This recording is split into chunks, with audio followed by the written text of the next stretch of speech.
Today we study dynamic programming. This is another design technique to solve a given problem. This technique is given by a mathematician, Richard Ernest Bellman, in 1950. Here programming means planning. How do we plan to solve a given problem? In dynamic programming, used when the solution to a problem can be viewed as the result of sequence of decision. जब हमें किसी problem का solution small सब parts में divide करके निकालना है और हर पार्ट में हम एक डिसीजन लेंगे उस प्रॉब्लम को सॉल्व करने के लिए, इसको मैं एक एग्जांपल के थ्रू आपको एक्सप्लेन कर देती हूँ. जनरली डायनेमिक प्रोग्रामिंग किसके लिए यूज होती है? ऑप्टिमाइजेशन प्रॉब्लम्स के लिए यूज होती है. Optimization of multi stage decision process, मतलब यहाँ पर मल्टी स्टेज डिसीजन प्रोसेस है और उसको भी ऑप्टिमाइज करना है. तो हमने ऑप्टिमाइजेशन प्रॉब्लम के लिए कौन सी मेथड पढ़ी है? ग्रीडी भी पढ़ी है. तो ग्रीडी अप्रोच और डायनेमिक में क्या डिफरेंस है वो भी मैं आपको क्लियर कर देती हूँ. लेट्स सी, ये ग्राफ है, ठीक है. इस ग्राफ में आपको, ये मेरा सोर्स वर्टेक्स है और ये मेरा डेस्टिनेशन वर्टेक्स है. मुझे सोर्स वर्टेक्स से डेस्टिनेशन वर्टेक्स तक पहुंचने का शॉर्टेस्ट पाथ फाइंड करना है, ठीक है. तो अगर ग्रीडी अप्रोच की बात करें तो ग्रीडी अप्रोच क्या रहती है? ग्रीडी अप्रोच में हम पहले से डिसाइड कर देते हैं कि हमको क्या डिसीजन लेना है. जैसे क्रुस्कल था, तो क्रुस्कल में हमने क्या बोला था कि हमें मिनिमम स्पैनिंग ट्री फाइंड करना है. तो उसके लिए हमने हर बार जो एज सेलेक्ट करी थी वो वाली एज सेलेक्ट करी थी जिसकी कॉस्ट सबसे कम थी. तो अगर यहाँ हम ग्रीडी अप्रोच लें तो ग्रीडी अप्रोच क्या बोल रही है कि हमने क्या डिसीजन लिया कि हमने पहले से डिसाइड कर लिया कि जो भी एज पर कॉस्ट कम होगी या जिस भी पाथ की लंबाई कम होगी उस पाथ को हम चूज करेंगे. तो जैसे अगर मैंने ए से स्टार्ट करा तो यहाँ पर 2 वे है, 2 और 3. तो हमने कौन सा वाला वे स्टार्ट लिया? स्मॉलेस्ट वाला. और हम कहाँ पर आ गए? सी पर आ गए. अभी यहाँ पर हमारे पास 3 है, 1, 4 और 2. तो अब कौन सा वाला पाथ लेंगे? जो स्मॉलेस्ट है, क्योंकि हम पहले से डिसाइड कर चुके हैं कि हम कौन सा वाला पाथ चूज करने वाले हैं, स्मॉलेस्ट वाला. तो हम किस पर आ गए? यहाँ पर. यहाँ से अब हमारे पास F तक जाने का सिर्फ एक ही वे है, वो कौन सा वाला है? D के होते हुए जाना है. तो यहाँ पर कॉस्ट कितनी है? 5. फिर D से F पर पहुंचने का भी एक ही पाथ है और उसकी कॉस्ट कितनी है? 2. तो इस तरह से अगर ग्रीडी अप्रोच से हम निकालें तो हमारी कॉस्ट कितनी आ गई? 2 + 1 + 5 + 2. तो ये टोटल कितना हो गया? 10. यानी ये किससे हुआ? ग्रीडी अप्रोच अगर हमने यूज करी तो, ठीक है. अब सेम प्रॉब्लम को हम किसके थ्रू सॉल्व करते हैं? डायनामिक प्रोग्रामिंग के थ्रू. तो डायनामिक प्रोग्रामिंग के थ्रू सॉल्व करने के लिए हमने इस प्रॉब्लम को स्मॉलर स्टेजेस में डिवाइड कर दिया. इसको बोल दिया स्टेज 1, इसको बोल दिया स्टेज 2, इसको बोल दिया स्टेज 3 और इसको बोल दिया स्टेज 4, ठीक है. तो सबसे पहले स्टेज 1 की बात करें तो स्टेज 1 में हमने बोला कि अगर सोर्स वर्टेक्स है तो क्या सोर्स वर्टेक्स से सोर्स वर्टेक्स पे पहुंचने की कोई कॉस्ट है क्या? अगर हम इसको f को क्या बोले कि एक फंक्शन है जो कॉस्ट निकाल रहा है. कहाँ की कॉस्ट निकाल रहा है? पर्टिकुलर वर्टेक्स पर पहुंचने की कॉस्ट. तो a से a पर पहुंचने की कॉस्ट कितनी रहेगी? 0, ठीक है. फिर अब स्टेज 1 पर और कोई वर्टेक्स है क्या? नहीं, स्टेज 1 पे और कोई वर्टेक्स नहीं है. तो अब हम मूव करेंगे स्टेज 2 पर.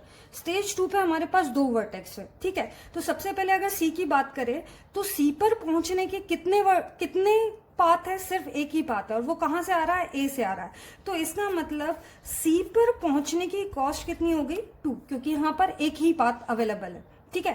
पर अगर हम बी की बात करें तो बी पर पहुंचने के लिए कितने पाथ है? एक सी होते हुए आ रहा है और एक ए होते हुए आ रहा है. तो हमें उन दोनों में से कौन सा चूज करना है? मिनिमम वाला. तो मिनिमम वाला कौन सा वाला है कि जो एक डायरेक्टली आ रहा है उसकी कॉस्ट कितनी है? 3, और एक जो सी के थ्रू होते हुए आ रहा है. तो यानी सी के थ्रू होते हुए आ रहा है, यानी हम सी के पाथ तक, सी पर पहुंचने की कॉस्ट प्लस सी से आगे आने की कॉस्ट को इसमें जोड़ देते हैं. तो दोनों भी फिलहाल क्या है? सेम है. तो ये कितना हो गया? 3,3 यानी 3. यानी f of b, a vertex से बी पर पहुंचने की कॉस्ट कितनी हुई? 3. डायनामिक प्रोग्रामिंग में हम सारे पाथ कंसीडर कर रहे हैं. जब सारे फिजिबल पाथ हो कंसीडर कर लेंगे तो हम उसमें से कौन सा चूज कर रहे हैं? ऑप्टिमल चूज कर रहे हैं. जैसे यहाँ पर 2 पाथ थे, यहाँ पर भी फिलहाल दोनों की कॉस्ट सेम थी, पर अगर कॉस्ट अलग अलग होती तो हम कौन सा वाला चूज करने वाले थे? मिनिमम वाला, ठीक है. एज इट इज अब स्टेज 2 से हम किस पे मूव करते हैं, स्टेज 3 पर। स्टेज 3 पर 2 वर्टेक्स है हमारे पास, डी और ई। अगर हम पहले ई की बात करें तो हमें ई तक पहुंचने की कॉस्ट निकालनी है, ए से ई तक पहुंचने की कॉस्ट निकालनी है। तो अगर ई की बात करें तो ई पर सिर्फ एक ही पाथ आ रहा है और किसके थ्रू आ रहा है, सी के थ्रू आ रहा है, ठीक है। तो इसकी कॉस्ट को हम अगर मेंशन कर दे कि पहले एफ से सी, मतलब सी तक पहुंचने की कॉस्ट प्लस जो डिस्टेंस है सी टू ई की डिस्टेंस, उसको हमको क्या करना है, जोड़ना है। तो ये कितना हो गया, एफ टू सी वाली कॉस्ट है 2 प्लस 2 यानी कितना हो गया 4, यानी ई तक, ए से ई तक पहुंचने की कॉस्ट कितनी आ गई है, 4 आ गई है। अब डी के लिए निकालेंगे। अब जब डी के लिए निकालेंगे तो आप देख रहे हैं डी तक पहुंचने के 3 पाथ है, 1, 2 और 3। हमें इन तीनों को कंसीडर करना पड़ेगा और जो तीनों में से जो मिनिमम मुझे देगा मैं उसकी वैल्यू किस में असाइन कर दूंगी, डी तक पहुंचने वाले पाथ में असाइन कर दूंगी। तो सबसे पहले कंसीडर करते हैं कि बी से होते हुए जो आ रहा है, तो बी से होते हुए जो आ रहा है तो उसमें किसकी कॉस्ट जुड़ेगी, बी की कॉस्ट जुड़ेगी प्लस बी से डी तक पहुंचने की कॉस्ट वो हो गई 5, ठीक है, कॉमा। और कौन सा आ रहा है, सी से होते हुए आ रहा है, तो उसमें किसकी कॉस्ट जुड़ेगी, सी की कॉस्ट जुड़ेगी प्लस सी से डी तक पहुंचने की कॉस्ट वो कितनी है 4। तीसरा कहां से आ रहा है, ई से होते हुए आ रहा है, तो ई तक पहुंचने की कॉस्ट हम पहले से निकाल चुके हैं, वो कितनी है, एफ ऑफ ई प्लस ई से डी तक आने की कॉस्ट वो कितनी है 4। तो अब इन तीनों में से हमें क्या लेना है, मिनिमम लेना है, ठीक है। तो अब इन तीनों में से मिनिमम क्या है, एफ ऑफ बी की वैल्यू कितनी है, एफ ऑफ बी की वैल्यू है 3 प्लस 5 यानी 1 हो गया 8। एफ ऑफ सी की वैल्यू कितनी है, एफ ऑफ सी की वैल्यू है 2 प्लस 4 हो गया यानी 6। और एफ ऑफ ई की वैल्यू कितनी है, अभी निकाली थी हमने 4 और ये हो गया हमारे पास 8। तो इनमें से मिनिमम कौन सा वाला है, 6, यानी यहां पर डी तक, ए से डी तक पहुंचने की कॉस्ट कितनी है, 6 है, ठीक है। अब फाइनल वर्टेक्स आ गया यानी डेस्टिनेशन आ गया। डेस्टिनेशन पर पहुंचने के 2 पाथ है, एक डी होते हुए आ रहा है और एक ई होते हुए आ रहा है। इन दोनों में से भी हम कौन सा चूज करेंगे, जो मिनिमम होगा। तो जो आपका कॉस्ट है फाइनल डेस्टिनेशन पर पहुंचने की, फाइनल डेस्टिनेशन पर पहुंचने की कॉस्ट कितनी हो जाएगी, एक तो एफ ऑफ डी में कितना जोड़ देंगे 2, क्योंकि डी तक पहुंचने की कॉस्ट, और डी से एफ तक पहुंचने की कॉस्ट कितनी हो गई 2, कॉमा एक कहां से आ रहा है, ई से आ रहा है, तो एफ ऑफ ई प्लस 3। इन दोनों में से भी हम कौन सा वाला चूज करेंगे, मिनिमम वाला चूज करेंगे। तो एफ ऑफ डी की कॉस्ट कितनी है 6 प्लस 2 कितना हो गया 8, इधर साइड में लिख देती हूं मैं इसको। और एफ ऑफ ई पर पहुंचने की कॉस्ट कितनी है 4 प्लस 3 कितना हो गया ये 7। इसका मतलब फाइनल डेस्टिनेशन यानी एफ पर पहुंचने की कॉस्ट कितनी निकल चुकी है, 7 निकल चुकी है। किसके थ्रू निकली, डायनामिक प्रोग्रामिंग के थ्रू। ग्रीडी के थ्रू ये कितनी निकली थी, 10 निकली थी जब हमने ग्रीडी अप्रोच यूज करी थी। तो डायनामिक प्रोग्रामिंग में हम हर एक प्रॉब्लम को सब प्रॉब्लम्स में डिवाइड कर रहे हैं और सब प्रॉब्लम्स पे भी हम डिसीजन ले रहे हैं। उस डिसीजन में अगर ये ऑप्टिमाइजेशन प्रॉब्लम है और ऑप्टिमाइजेशन प्रॉब्लम में किसी चीज को या तो मैक्सिमाइज करना होता है किसी वैल्यू को, या फिर मिनिमाइज करना होता है वैल्यू को। तो अगर वैल्यू को मैक्सिमाइज करना है तो मैक्सिमम वैल्यू कंसीडर करेंगे, क्योंकि यहाँ पर मुझे शॉर्टेस्ट पाथ निकालना था तो मैंने कौन सी वाली वैल्यू कंसीडर करी, मिनिमम वाली।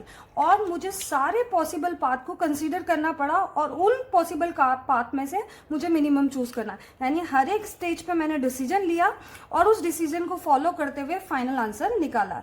जबकि ग्रीडी अप्रोच में हम डिसीजन कब लेते हैं, शुरुआत में, फर्स्ट टाइम। चाहे आप क्रुस्कल ले लें या चाहे प्रिम्स ले लें। क्रुस्कल में हमने मिनिमम एज डिसाइड कर रखा था कि जब भी हम मिनिमम स्पैनिंग ट्री कंसीडर करेंगे तो हम उस एज को कंसीडर करेंगे जिसकी कॉस्ट सबसे कम होगी। इसी तरह प्रिम्स में हमने उस वर्टेक्स को कंसीडर करा था जिसकी कॉस्ट, जिस तक पहुंचने की कॉस्ट सबसे कम थी। एज इट इज डिजिस्ट्रा में भी हम क्या करते हैं, इंटरमीडिएट वर्टेक्स कंसीडर करते जाते हैं और रिमेनिंग वर्टेक्स को क्या करते जाते हैं, रिलैक्स करते हुए जाते हैं, ठीक है। पर डायनेमिक प्रोग्रामिंग में हमें सारे फिजिबल सॉल्यूशन को कंसीडर करना पड़ेगा और उसके बाद उसमें से भी हमें क्या चूज करना पड़ेगा, ऑप्टिमल सॉल्यूशन चूज करना।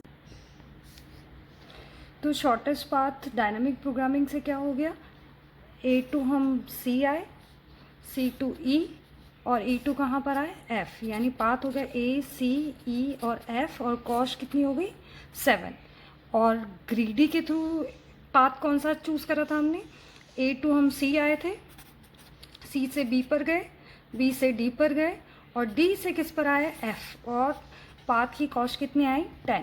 तो यानी डायनेमिक प्रोग्रामिंग से हमने स्टेजेस वाइज सॉल्व करा और हर स्टेज पे सॉल्यूशन में मिनिमम यूज़ करा, यानी ऑप्टिमल सॉल्यूशन लिया और फाइनल प्रॉब्लम का सॉल्यूशन निकाला। यानी प्रॉब्लम, बड़ी प्रॉब्लम को सब प्रॉब्लम्स में डिवाइड करके प्रॉब्लम का सॉल्यूशन फाइंड आउट करा। मैंने आपको बता दी है।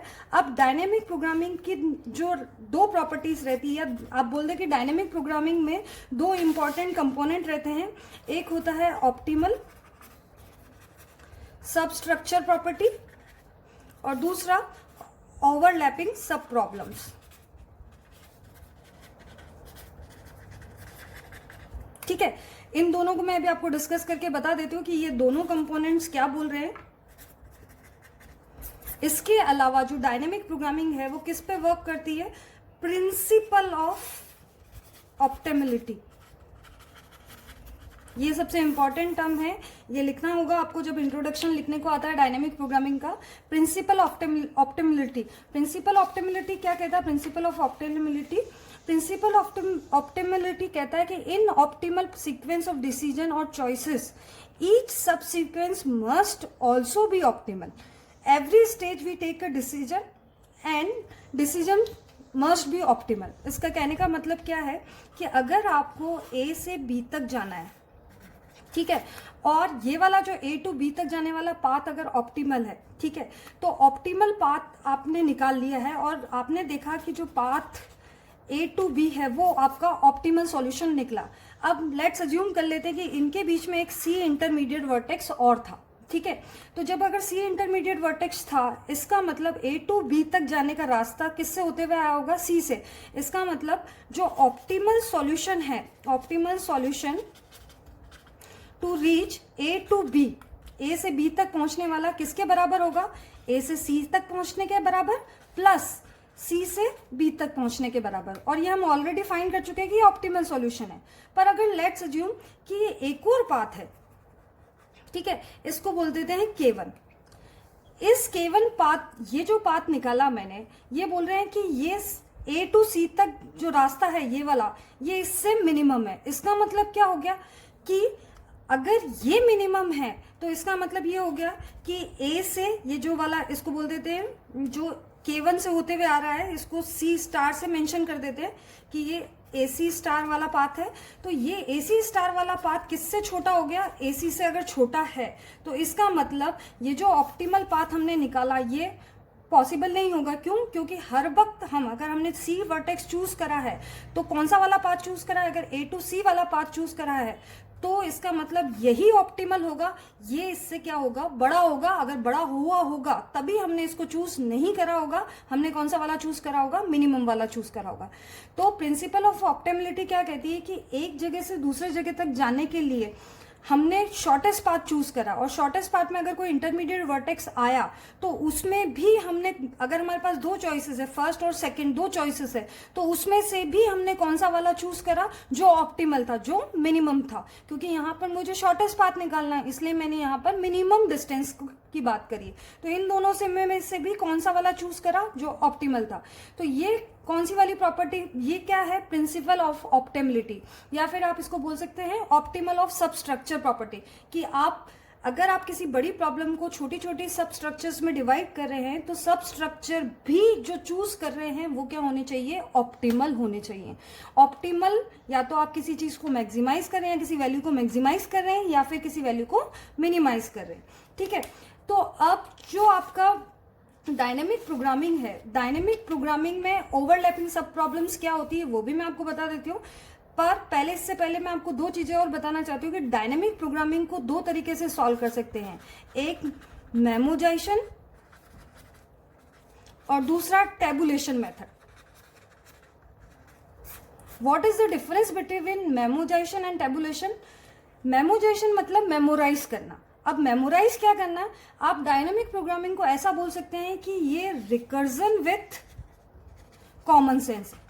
अब ये रिकर्जन विद कॉमन सेंस का मतलब क्या है? जनरली डायनेमिक प्रोग्रामिंग में जो भी हम प्रॉब्लम सॉल्व करेंगे उसमें हम एक रिकर्सिव फॉर्मूला इम्प्लीमेंट करेंगे। अब रिकर्सिव फॉर्मूला इम्प्लीमेंट करेंगे, हम उसका सॉल्यूशन रिकर्जन के थ्रू नहीं निकालेंगे। जनरली सारी डायनेमिक प्रोग्रामिंग के एल्गोरिथम इटरेटिव ही होती है, पर यहाँ पर जो फॉर्मूला यूज होता है वो कौन सा फॉर्मूला होता है? रिकर्सिव। रिकर्सिव या रिकर्सिव फॉर्मूले में क्या होता है कि रिकर्सिव फॉर्मूले में किसी वैल्यू को निकालने के लिए हम अगेन सब प्रॉब्लम्स में डिवाइड करते हैं, सब प्रॉब्लम का सॉल्यूशन निकालते हैं और फिर उसका यूज करके क्या कर सकते हैं? बड़ी वाली प्रॉब्लम का सॉल्यूशन निकाल सकते हैं। या फिर आप बोल सकते हैं रिकर्जन का कि recursion a function calling itself with another value. ठीक है, क्या है ये रिकर्जन विद कॉमन सेंस? मैं आपको एक एक्सप्लेन कर देती हूँ। जैसे ये फिबोनाची सीरीज कैलकुलेट करनी है। फिबोनाची सीरीज आपको सबको पता है, ये फिबोनाची सीरीज है जिसमें जो नेक्स्ट टर्म होती है वो अपने प्रीवियस दो टर्म का एडिशन होती है। ठीक है, जैसे ये 1 है तो ये इन दोनों का एडिशन है, ये 2 है तो ये इन दोनों का एडिशन है, ये 3 है तो इन दोनों का एडिशन है।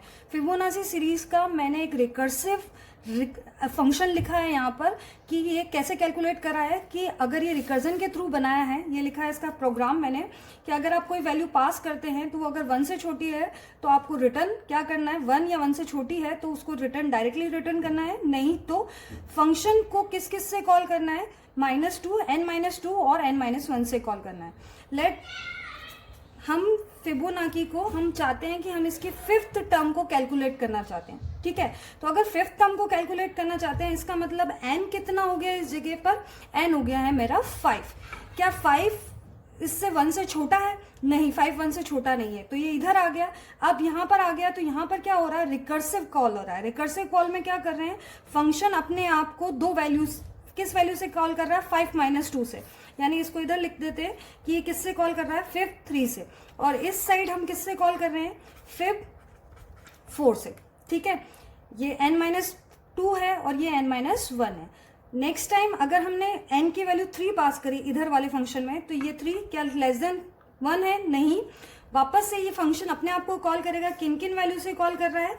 फिब 1 और फिब 2 से कॉल कर रहा है। ठीक है, सेम एज इट इज, इसी को भी एक्सपांड कर लेते हैं। अगर फिर 1 की बात करें तो अब क्या हो गया है कि n < 1, कंडीशन ट्रू हो गई है तो ये वैल्यू क्या रिटर्न कर देगा? 1 रिटर्न कर देगा। और फिब 2 अभी ये छोटी नहीं है तो ये किस किस से कॉल करेगा? फिब 0 से कॉल करेगा और फिब 1 से कॉल करेगा। ठीक है, नेक्स्ट टाइम 0 से कॉल हुआ, 0 से ये वाली कंडीशन ट्रू हो गई, 0 < 1, कंडीशन ट्रू, रिटर्न क्या करेगा? n, यानी क्या रिटर्न करेगा? 0, और ये क्या रिटर्न करेगा? 1 रिटर्न करेगा। ठीक है, सेम यही वाला इस साइड भी कर लेते हैं। ये किस किस के लिए कॉल होगा? फिब ऑफ 2, फिब ऑफ 3 के लिए कॉल होगा। ये किसके लिए कॉल होगा? फिब ऑफ 0 और फिब ऑफ 1 के लिए कॉल होगा। ठीक है, और ये किस किस के लिए कॉल होगा? फिब ऑफ 1, फिब ऑफ 2, ये फिब ऑफ 1 और फिब ऑफ 0 के लिए। ठीक है, और ये वैल्यू क्या रिटर्न करेगा? 1, ये 1 और ये 0। अगर ये 0 रिटर्न करेगा, ये 1, तो total number of function calls देखें तो कितने हो गए? 1 2 3 4 5 6 7 8 9 10 11 12 13 14 15, यानी इस 5 वैल्यू के लिए हमें 15 टाइम फंक्शन को कॉल करना पड़ रहा है। और एक चीज और देखिए अपने यहाँ पर कि यहाँ पर बार बार प्रॉब्लम रीयूज हो रही है। जैसे फिब 1 है तो फिब 1 कहाँ कहाँ यूज हुआ है? एक यहाँ, एक यहाँ, एक यहाँ, एक यहाँ, एक यहाँ, यानी 5 टाइम फिब 1 यूज हुआ। और फिब 2 1 2 3 टाइम फिब 2 यूज हुआ। और फिब 0 1 2 3, यानी कहने का मतलब ये है। और ये फिब 3 कितनी बार यूज हुआ? 2, यानी सेम प्रॉब्लम बार बार रीयूज हो रही है। तो अगर जब सेम प्रॉब्लम बार बार रीयूज हो रही है तो क्या हम जो प्रॉब्लम हम ऑलरेडी सॉल्व कर चुके हैं उसके रिजल्ट को स्टोर करके रख दें ताकि नेक्स्ट टाइम जब वो कॉल हो तो वो रिजल्ट डायरेक्टली ले ले, बजाय उस फंक्शन को कॉल करने के लिए। ठीक है, तो अगर पहले इसका टाइम कॉम्प्लेक्सिटी की बात करें, या 15 टाइम हमने फंक्शन को कॉल करा, तो अगर इस पर्टिकुलर प्रॉब्लम के लिए हमें टाइम कॉम्प्लेक्सिटी निकालनी हो तो हमको इसका क्या बनाना पड़ेगा? रेकरेंस रिलेशन बनाना पड़ेगा। जब भी रिकर्सिव एल्गोरिथम की टाइम कॉम्प्लेक्सिटी निकालनी होती है तो हम उसका क्या बनाते हैं? रेकरेंस रिलेशन बनाते हैं। रेकरेंस रिलेशन कैसे डिनोट करते हैं? टी एन इक्वल्स टू, यहाँ कितना है n माइनस 2 बार, एक बार फंक्शन n माइनस 2 से कॉल हो रहा है, एक बार n माइनस 1 से कॉल हो रहा है। अगर हम दोनों को अज्यूम कर ले कि वो किससे कॉल हो रहा है, n माइनस 1 से, तो ये 2 बार फंक्शन कॉल हो रहा है किससे, n माइनस 1 से। वैसे ये n माइनस 2 वैल्यू इससे कम होगी, पर अभी फिलहाल हमने दोनों को क्या अज्यूम कर लिया है कि ये दोनों किसके बराबर है, ये वाली वैल्यू किसके बराबर है, n माइनस 1 के बराबर। तो ये कितनी बार फंक्शन कॉल हो गए, 2 बार। प्लस जब 2 बार फंक्शन कॉल हो रहे हैं, इसके अलावा और कौन सा ऑपरेशन हो रहा है, ये एडिशन, यानी एक और एडिशन यहाँ पर हो रहा है। तो ये इस पर्टिकुलर प्रॉब्लम का क्या हो गया है, रेकरेंस रिलेशन हो गया है। तो इस रेकरेंस रिलेशन को अगर सॉल्व करें, ये डिक्रीजिंग फंक्शन है, मास्टर थ्योरम के थ्रू लगाएं या फिर आप इटरेट या सब्स्टिट्यूशन मेथड के थ्रू भी सॉल्व करें, तो इसकी टाइम कॉम्प्लेक्सिटी किसके बराबर आएगी, ऑर्डर ऑफ 2 की पावर n के बराबर आएगी। यानी इसकी टाइम कॉम्प्लेक्सिटी किसके फॉर्म में निकली, एक्सपोनेंशियल के फॉर्म में निकली। तो क्या इसको रिड्यूस करा जा सकता है। तो अब अगर हमने ये जो बार बार प्रॉब्लम या सब प्रॉब्लम्स यहाँ देख रहे हैं, ये जो सब प्रॉब्लम्स हैं जहाँ बार बार यूज हो रही है, इसका मतलब यहाँ क्या हो गया, ओवरलैपिंग सब प्रॉब्लम्स है। और अगर जहाँ ओवरलैपिंग सब प्रॉब्लम्स हैं, तो उन सब प्रॉब्लम के जो रिजल्ट हैं अगर हम एक बार स्टोर करके रख दें, तो जब वो रिजल्ट स्टोर है तो हम बार बार कॉल करने की बजाय उस रिजल्ट को ही डायरेक्टली एक्सेस कर लेंगे। तो अब मैं आपको इसका अनदर मेथड बता देती हूँ कि कैसे मेमोजाइजेशन काम करता है। अब मेमोजाइजेशन यूज कर रहे हैं कि how we store values so that जो फंक्शन कॉल्स हैं वो रिड्यूस हो जाए। तो फंक्शन कॉल रिड्यूस हो जाए, तो सबसे पहले हमने क्या करा, वापस से फंक्शन को किससे कॉल कर रहे हैं, 5 से, यानी n कितना है, 5, यानी हमें 5th टर्म चाहिए फिबोनाची सीरीज की। अब हमने क्या बनाया, ग्लोबल एरे बनाया है। इस ग्लोबल एरे में हमने 6 वैल्यूज का ग्लोबल एरे बनाया है, और इसमें हर एक को वैल्यू को किससे इनिशलाइज कर दिया है, -1 से इनिशलाइज कर दिया है। ठीक है, सबसे पहले जब 5 से कॉल हुआ तो ये 2 कॉल कर रहा है, किस किस को कॉल कर रहा है, 3 और 4। ठीक है, जैसा वो फंक्शन में था, फंक्शन में हमने जब भी n की वैल्यू 5 है, 5 is less than equals to 1 है क्या, नहीं, 5 is not less than equals to 1, then ये इस वाले इसमें गया। यहाँ पर हम फंक्शन को रिकर्सिवली कॉल कर रहे हैं, 2 बार कॉल कर रहे हैं, एक बार n-2 से और एक बार n-1 से। जो दोनों वाली वैल्यू आएगी उनको हम क्या कर रहे हैं, एडिशन परफॉर्म कर रहे हैं। ठीक है, तो 3 से कॉल करा, और इस साइड हमने किससे कॉल करा, 4 से। सेम प्रोसेस इसके लिए भी करेंगे। तो यहाँ पर एक बार 1 से कॉल हुआ और एक बार 2 से कॉल हुआ। जब फंक्शन कॉल हो रहा है, जैसे फर्स्ट टाइम 5 कॉल हुआ, तो हम पहले इसकी वैल्यू ग्लोबल एरे में भी चेक करते जा रहे हैं। तो जब मैंने इसको चेक करा कि 5 की वैल्यू मौजूद है क्या, फंक्शन 5 के करस्पॉन्डिंग, या फंक्शन में जब 5 वैल्यू पास कर रहे हैं क्या उसके करस्पॉन्डिंग वैल्यू मौजूद है क्या, यहाँ पर वैल्यू क्या है, -1। इसका मतलब इस फंक्शन को हमें 5 से कॉल करना पड़ेगा। तो जब कॉल करा तो ये इटसेल्फ 2 बार कॉल हो रहा है, 3 से और 4 से। तो हम पहले फिर 3 से चेक करेंगे क्या 3 के करस्पॉन्डिंग हमारे पास एरे में वैल्यू है क्या, इंडेक्स नंबर 3 के करस्पॉन्डिंग एरे में वैल्यू है क्या। दिस अभी भी हमारे पास इसके करस्पॉन्डिंग इंडेक्स में वैल्यू एरे में नहीं है। अब 3 की जब फंक्शन कॉलिंग हुई 3 वैल्यू से, तो इसने अगेन अपने आप को 2 बार कॉल करा, एक 1 से और एक 2 से। 1 के लिए चेक करा क्या 1 के करस्पॉन्डिंग वैल्यू है क्या, नहीं, यहाँ पर भी -1 है। जब 1 नहीं है तो इसका मतलब क्या होगा, फंक्शन कॉल होगा। जब n की वैल्यू 1 के लिए फंक्शन कॉल हुआ तो ये वाली कंडीशन हमारी क्या हो गई, ट्रू हो गई। तो जब n की लेस देन इक्वल्स टू 1 है, इसका मतलब हमें रिटर्न क्या करना है, 1 रिटर्न करना है। तो हमने इसकी वैल्यू कितनी रिटर्न कर दी, 1 रिटर्न कर दी। अब ये जो वैल्यू मिली मुझे, फिबोनाची 1 की वैल्यू जो मिली, या बोल दे कि इस 5 फंक्शन को 1 से जब कॉल करा तो जो वैल्यू रिटर्न हुई उसको हम इंडेक्स नंबर 1 पे क्या कर देंगे, स्टोर कर देंगे। तो ये यहाँ पर मैंने कट करके ऊपर वैल्यू स्टोर कर दी है कि इस पर्टिकुलर इंडेक्स की वैल्यू कितनी है, 1। ठीक है, अब ये वाला तो कंप्लीट हो गया, ये वाला कंप्लीट करेंगे। इसमें कंप्लीट करने में हमने फिर से फंक्शन को 2 बार कॉल करा, एक बार किससे, 0 से, और एक बार किससे, 1 से। ठीक है, जब 0 से कॉल हुआ करा, चेक करा क्या इंडेक्स 0 के करस्पॉन्डिंग वैल्यू मौजूद है क्या, नहीं है इंडेक्स 0 के करस्पॉन्डिंग, तो हमें फिर फंक्शन को कॉल करना पड़ेगा। तो कॉल करा तो 0 के करस्पॉन्डिंग वैल्यू कितनी देगा, ये 0।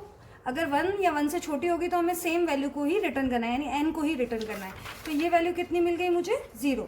तो अब मुझे जाकर वापस से एरे में अपडेट करना पड़ेगा। ये -1 की जगह अब कितनी वैल्यू हो जाएगी? 0 वैल्यू हो जाएगी। अगेन fib1 के लिए चेक करेंगे, क्या fib1 के लिए वैल्यू है हमारे पास? हाँ, इस समय हमारे पास fib1 के लिए वैल्यू है, तो इसको हमें फंक्शन को कॉल करने की ज़रूरत नहीं है। डायरेक्टली इसकी वैल्यू कहाँ से ले लेंगे? इस पर्टिकुलर एरे से इसकी वैल्यू एक्सेस कर लेंगे, जो वैल्यू कितनी है? 1। तो अब ये 1 और ये 0 दोनों मिलके एडिशन हो जाएगा, तो कितना बन जाएगा? 1। और उस वैल्यू 1 को कहाँ पर स्टोर कर देंगे? इंडेक्स नंबर 2 पे। तो इंडेक्स नंबर 2 पे 1 को स्टोर कर देते हैं। ठीक है, ये इसकी वैल्यू मिल चुकी है।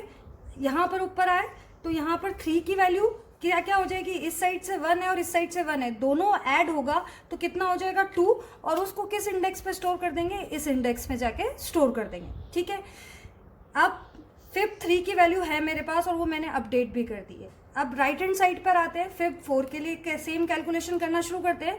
तो जब fib4 के लिए फंक्शन कॉल होगा तो पहले चेक करेगा कि 4 के लिए वैल्यू मौजूद है क्या, पर यहाँ पर अभी 4 के लिए वैल्यू कुछ भी मौजूद नहीं, सिर्फ -1 है। इसका मतलब अभी इसके लिए फंक्शन को मुझे कॉल करना पड़ेगा। तो जब मैंने इसको फंक्शन को कॉल करा तो 2 बार अपने आप को इसने फिर से कॉल करा, एक 2 के लिए और एक 3 के लिए। ठीक है, अब 2 के लिए चेक करेंगे, क्या 2 के लिए वैल्यू है हमारे पास? अब हमारे पास 2 के लिए वैल्यू है, इसका मतलब ये वाली फंक्शन कॉलिंग नहीं होगी और ये वैल्यू कितनी दे देगा मुझे?